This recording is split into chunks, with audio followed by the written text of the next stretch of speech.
Auprès de son arbre, en général, on vit heureux. Vous allez le voir, c'est le credo des habitants qui disposent d'un arbre remarquable dans leur commune ou alors sur leur propriété.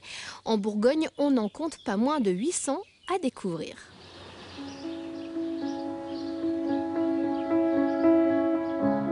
C'est une curiosité nichée dans un village de 60 âmes, juste derrière l'église.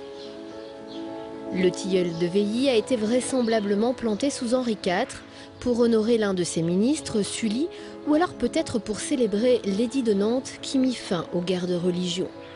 Un arbre mémoire et un tronc grotte, il peut contenir une dizaine de personnes. Alain Desbrosses est un naturaliste spécialisé dans les arbres remarquables. Il parcourt la Bourgogne pour recenser ce patrimoine végétal. À Veilly, les gens connaissent l'intérêt de leur tilleul, c'est évident.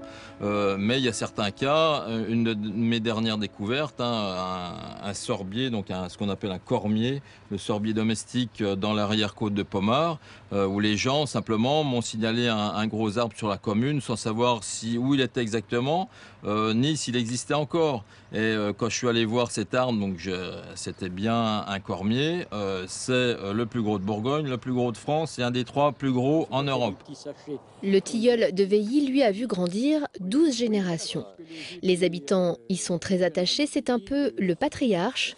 On s'inquiète pour sa santé, on frémit à chaque coup de vent. Des haubans ont même été installés dans les branches pour le protéger en cas de tempête. On m'a toujours dit que vraisemblablement il était encore en bonne santé. Ah oui, si vous voulez, Voilà. dans un arbre, ce qui est vivant, c'est ce qui est sous l'écorce, ça c'est la sève qui circule. Exactement. Donc Oui, que le fait qu'il soit creux, Voilà. ça obère rien sur sa survie. Tous les ans, notre instituteur donnait un échenilloir, il coupait les petites branches de tilleul, et là il nous distribuait les petites branches, et les élèves faisaient la cueillette du tilleul qu'on mettait dans des petits sachets.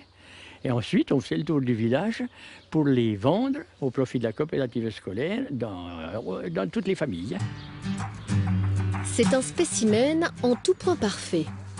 Un chêne fort et majestueux comme on en voit dans les livres. Les habitants de la Canche en sont fiers. Pour les Costes, c'est encore plus vrai. Plantés dans le parc de la résidence familiale, ils symbolisent leurs racines.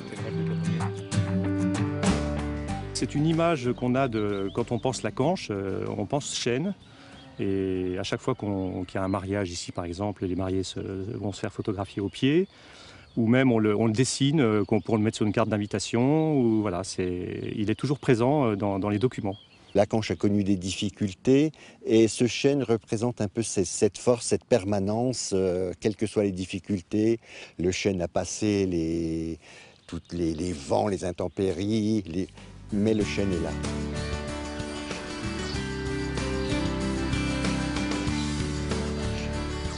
Pour moi, il a une grande valeur esthétique, en plus de la valeur sentimentale qu'il peut avoir pour vous, qu'il avait dans votre champ de mire depuis la façade de votre bâtiment qu'on aperçoit. Non, mais parce que cette façade-là, je vous dis, elle date de 1880, ça a été construit. Mais avant, il y avait un château qui a brûlé là-bas derrière. Ah d'accord, à la place de l'usine, en fait. D'accord.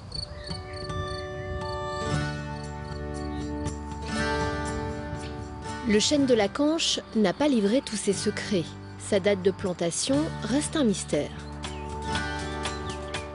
Dans le pays, on dit qu'il a 500 ans, mais Alain, lui, penche pour le 19e siècle.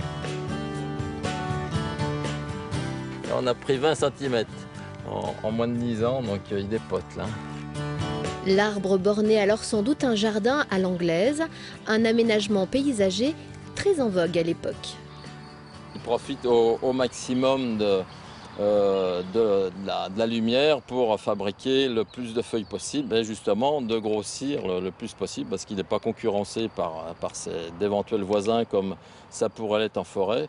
Et puis il n'y a pas des agriculteurs qui sont là à vouloir faire du bois avec ces branches tous les 10-15 ans. Donc voilà, ils s'en donnent à cœur joie. Le chêne de la Canche ne se visite pas, mais Alain a d'autres magnifiques spécimens dans sa besace. Ce passionné propose régulièrement des circuits de découverte. Alors, si vous voulez prolonger la balade, je vous conseille le livre d'Alain Desbrosses. Dans cet ouvrage, il y décrit 100 arbres remarquables, soit sur le plan botanique, soit sur le plan culturel.